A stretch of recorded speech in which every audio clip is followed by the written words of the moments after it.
Pourquoi Velocicoaster sera le meilleur coaster du monde? Franchement, qui d'entre nous n'a pas bavé devant les premières vidéos test du coaster ou encore avec la sortie de ces quelques vidéos on-ride filmées de manière tout à fait clandestine? Aujourd'hui, ça bouillonne pas mal autour de cette montagne russe et franchement, on comprend pourquoi. Bonjour les coaster fans, aujourd'hui je vous emmène dans l'un des meilleurs parcs du monde puisqu'aujourd'hui on se rend à Island of Adventure pour parler de Velocicoaster. Mais Velocicoaster c'est quoi? Bon, pour faire bref, c'est un nouveau coaster venu tout droit de chez nos potos d'Intamin, ceux qui ont notamment construit Expedition GeForce à Holiday Park, Taron à Phantasialand ou même plus récemment Conda à Walibi Belgium. La thématique de l'attraction porte sur le film Jurassic World, ce qui est très sympa sachant que celle-ci est juste à côté de la très célèbre attraction Jurassic Park River Adventure. Velocicoaster c'est un launch coaster, c'est-à-dire une montagne russe avec propulsion, mais en plus pas n'importe quel launch coaster puisqu'il fait partie du modèle Blitz Coaster de chez Intamin. Modèle que je considère très clairement comme le plus intéressant du constructeur. C'est pas les plus rapides, c'est pas les plus hauts, mais bordel, qu'est-ce que c'est efficace. Du launch, des changements de direction, des airtime, parfois des inversions, et dans Velocicoaster, on a la totale. En plus de ça, avec deux launchs, dont l'un situé en plein milieu du parcours, histoire de vous redonner un petit coup d'accélération. Mais alors, pourquoi ce coaster serait censé devenir la meilleure montagne russe au monde? Parce que, ok, certes, ça a l'air ouf, les quelques personnes l'ayant déjà testé le trouvent dingue, mais en quoi ce serait le meilleur? Parce que, mine de rien, aujourd'hui, on a quand même énormément de dingueries dans le monde. Eh bien, je vais vous énoncer tous les points pour lesquels, selon moi, ce coaster deviendra le numéro 1 mondial. Après oui, c'est sûr, c'est subjectif, chacun cherche des choses plus ou moins différentes dans une attraction, donc forcément, tu seras pas du même avis que moi. Et si c'est le cas, n'hésite pas à me dire pourquoi dans les commentaires, ça peut être super intéressant d'en débattre. Alors, point numéro 1,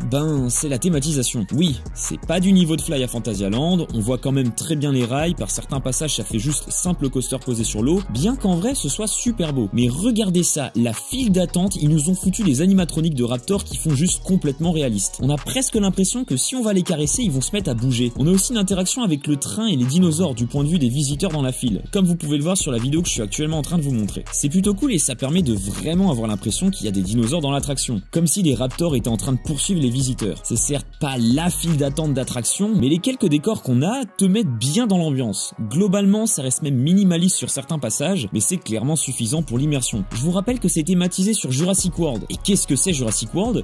C'est un parc d'attractions, donc en soi, voir autour de soi des rails de montagne russe, c'est juste impeccable. Même si on voit des trains qui passent, ils vont où ces trains? Ils vont dans un enclos de Vélociraptor. Donc en fait, l'attraction est juste une expérience qui donne suite à toutes les autres attractions qu'on a pu voir aussi bien dans les films Jurassic Park que Jurassic World. Donc Velocicoaster, c'est une montagne russe qui te permet d'aller visiter les dinos d'encore plus près que d'habitude, en se rendant directement dans l'enclos, et ce sans trop de protection. On n'a que la vitesse pour nous sortir d'affaire. Juste avant de pénétrer dans l'enclos, on a d'ailleurs un pré-show qui met bien dans l'ambiance et qui vous rappellera que ce que vous avez vu dans la file d'attente tout à l'heure, c'était peut-être pas un montage. Et puis l'enclos des Vélociraptors est vraiment fait comme il faut. C'est juste réaliste, pas besoin de trop en faire, c'est maîtrisé pile poil. Niveau sensation et ressenti, on est sur du très lourd, puisqu'Intamin a bien décidé de foutre à la poubelle ses vieux harnais guillotine pour laisser la place au train bougrement incroyable à la Taron. C'est vif, c'est beau, c'est confortable et on a une vraie sensation de liberté. Tu peux lever les bras comme tu veux, rien ne t'arrête. À chaque airtime, chaque aversion, chaque S-turn, tu te sens voler dans le fauteuil. Parmi tout ce que j'ai pu tester, ces trains sont clairement ceux que j'ai préférés et je suis très content de savoir que c'est ceux-là qu'on retrouve sur Velocicoaster. Ensuite, le dernier et gros point qui rend cette montagne russe excellente, et je parlerai ici aussi bien de la sensation que du visuel, c'est la variété. Je parle du fait que c'est le coaster le plus complet que j'ai pu voir. Il a vraiment tout pour plaire. On a tous les meilleurs éléments du multi-launch coaster Intamin. Des airtime à gogo, des changements de direction très sympas,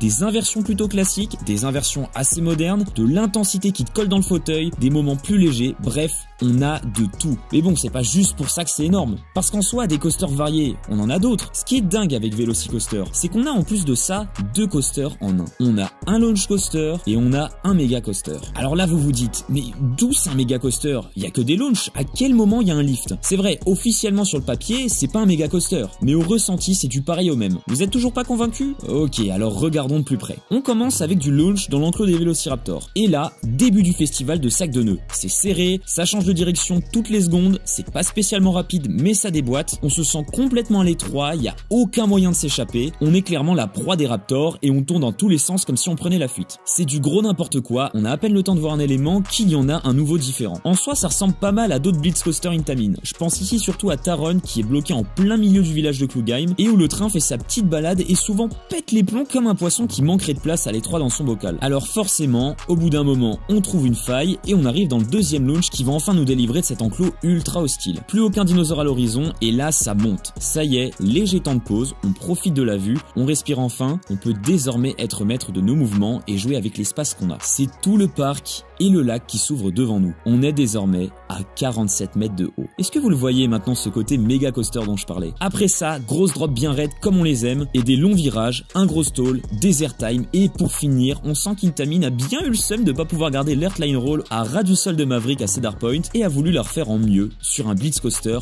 encore mieux. Voilà pourquoi Velocicoaster c'est deux coasters en un. On a deux expériences, deux types de sensations, deux points de vue et ce sans même descendre du train. Alors oui d'accord, c'est évident, ça reste un blitz coaster parce que dans un méga on a un lift, peut-être un peu plus d'airtime et puis même tout simplement c'est pas le même modèle, mais franchement la première partie à elle seule serait un très bon launch coaster et la deuxième, si on imagine juste un lift avant la drop, c'est clairement un excellent méga. Bon d'accord, oui, il y a d'autres blitz coasters qui atteignent des hauteurs similaires et même plus hautes avec leur top hat, mais on a vraiment l'impression avec Velocicoaster que celui-ci est comme divisé en deux. Voilà donc ce qui, selon moi, prouve que c'est une machine de guerre et sans doute la meilleure montagne russe du monde. Bon par contre j'avoue, je suis complètement fan de la saga Jurassic Park, j'ai grandi avec et rien que la BO du film me donne des frissons, donc c'est sûr que le thème de l'attraction ne me laisse pas indifférent. Mais même en dehors de ça, je pense que j'aurais eu un avis quasiment similaire avec une autre licence ou même une thématique créée par le parc. C'est donc avec joie que je vous annonce que Velocicoaster remplace officiellement Intimidator 305 comme Coaster Gold dans mon cœur. Et vous du coup, votre avis sur le coaster? Est-ce que vous partagez aussi cette idée que c'est un coaster qui fait presque double coaster mais sans interruption? Est-ce que c'est aussi le numéro 1 dans votre tier list? Ou au contraire, est-ce que vous avez un avis mitigé ou est-ce que vous en avez absolument rien à faire? Dites-le moi juste en dessous en commentaire. Et puis comme d'hab, n'hésitez pas à vous abonner pour découvrir les prochaines vidéos qui sortiront. Dans pas très longtemps avec Franck, on va se remettre à sortir dans les parcs, donc soyez à l'affût. Également mettre un pouce bleu sur cette vidéo, ça soutient toujours la chaîne. Et enfin sur ce, je vous dis à plus les coaster fans.